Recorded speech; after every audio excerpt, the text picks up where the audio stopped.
Uh, good evening, everyone, and welcome to our weekly market research update provided by SC Securities Research. Today, as always, we will be covering the main highlights from the week with regards to news surrounding the market and global markets. So the headlines today or this week has been that the Central Bank of Sri Lanka extends further relief to COVID-affected businesses. And it announced that earlier this week that further credit reliefs would be given to businesses affected by COVID as the country still comes to grip with the third wave.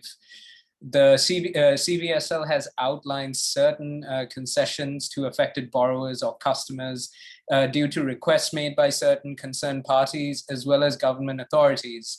Additionally, licensed bank may offer additional concessions to individuals and businesses affected by COVID on their request.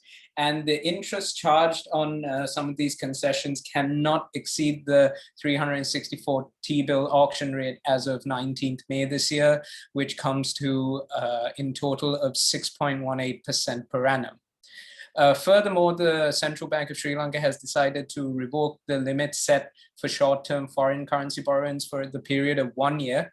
The relaxation for the year is primarily aimed at stimulating capital formation within the economy and supplement the foreign currency needs of the country, which right now is at a dire state. So the existing total foreign currency borrowing limit of up to 10% remains as is. However, the new move by the Central Bank of Sri Lanka actually gives most of the commercial banks in the country much needed flexibility. In terms of news regarding the all share this week, we have seen a fairly inactive market due to the fact that we had a 2-day break in between. However, we saw the ASPI rise 1.38% over this week, and where much of the rise can be attributed to price gains in index-heavy counters such as LOLC, Sampath, and Export, to name a few. The S&P over the same period rose by 1.9%. In terms of some of the more broader market and macroeconomic news, Bangladesh becomes the third country to provide bailout money to Sri Lanka. So the Bangladesh Bank will provide a $200 million currency swap to Sri Lanka. As we mentioned earlier on, the foreign currency reserves in the country is somewhat at a dire state given the amount of foreign debt obligations we have coming online this year and over the next 3 years. So under the swap deal, the swap will be provided at an interest rate of 2%, which is higher than other current global rates. The Sri Lankan government, of course, will have to repay it within the space of 3 months. And as I said earlier, Bangladesh becomes the third nation behind China and South Korea to recently provide a bailout package for Sri Lanka. In terms of some of the other market news, RCL or Royal Ceramics Lanka PLC posted another strong quarter. This was their fourth quarter earnings, and we saw top line increasing by close to 90% year on year to 14 billion, while earnings came in at 2.8 billion compared to 657 million in 4Q of FY20. Now, much of the growth can actually be attributed to the ongoing import ban on ceramic products. And this has actually been highlighted even in the previous quarter's performance, not just of RCL, but even Lanka Wall Tiles. And thus far, it has been immensely beneficial to local players. And we maintain that this counter is a very attractive one. However, it is predicated upon how long the government may persist with its current import ban. In terms of the currency and bond markets, like we said, this week was somewhat of a very tepid week. Rupee slightly depreciated this week across all counters. However, bond yields for short and long tenor bonds remain steady this week. In terms of commodity news, crude oil prices rise due to a potential US recovery, which partially offset last week's decline. If everyone recalls that there was a surge in, or there was reports that US sanctions on Iran would be lifted. So we saw a decline in the Brent price. However, US crude futures were up 1% on Thursday, bolstered by strong US economic data that offset most of those concerns last week.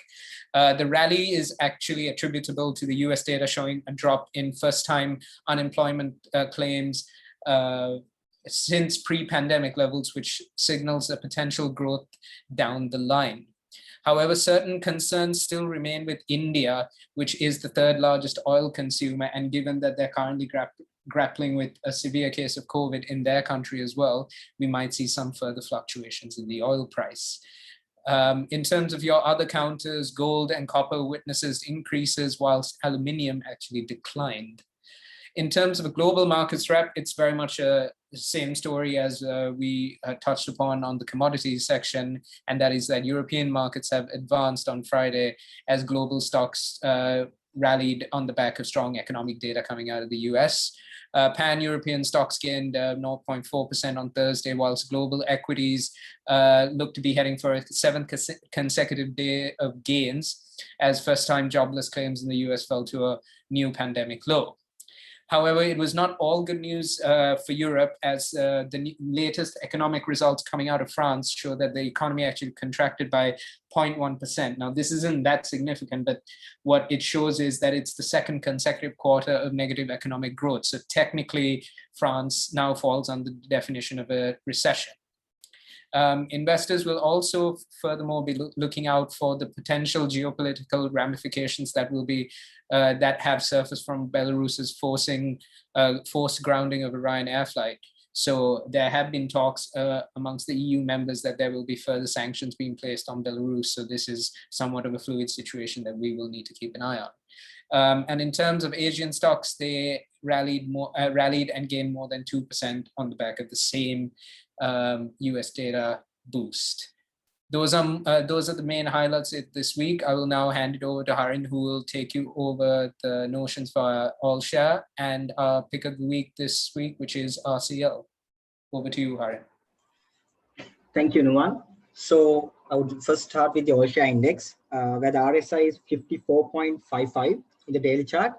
And currently we can see that the index is actually in an ascending, basically ascending trend, where we can see certain higher highs, higher lows, and bit of consolidation over here.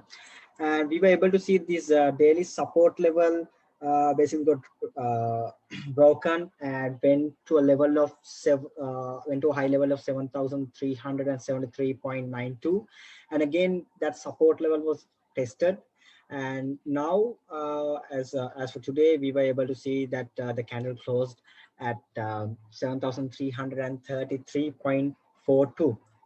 so initially index could test the 19th May high, which is 7,373.92, and further breaking that key level will be able to expect the daily resistance 7,450, 7,500, where once also we were able to see that how it has got broken, and how the bearish momentum continued from that specific area. And yes, so basically daily resistance 7,450, 7,500 could be expected soon as 7,373.92 is broken, and further breaking this daily resistance 7,450, 7,500 will be able to expect the next daily resistance 7,650, 7,700. So looking at the EMA levels, which I have used 18 and 8 EMA levels, which is exponential moving averages that I have used. So basically those two moving averages indicates a bearish momentum, a bullish momentum, where the index is initially trading above the EMA levels, 18 and 8 EMA levels. So it indicates somewhat of a bullish momentum. So going ahead with RCL, so the RCL, the RSI, daily RSI is 64.93. And we were able to see somewhat of a rejection over here, where there was a bit of selling on 21st, and also on 24th. We were able to see that the price got corrected from that area of key area. So currently the price is sustaining above the support level 37.38. And the EMA levels also indicates the 18 and 8 EMA levels also indicates that it is in a bullish momentum. So we will be, if the price sustain above this support level, we will be able to expect which is February 15th high, which is 40.5.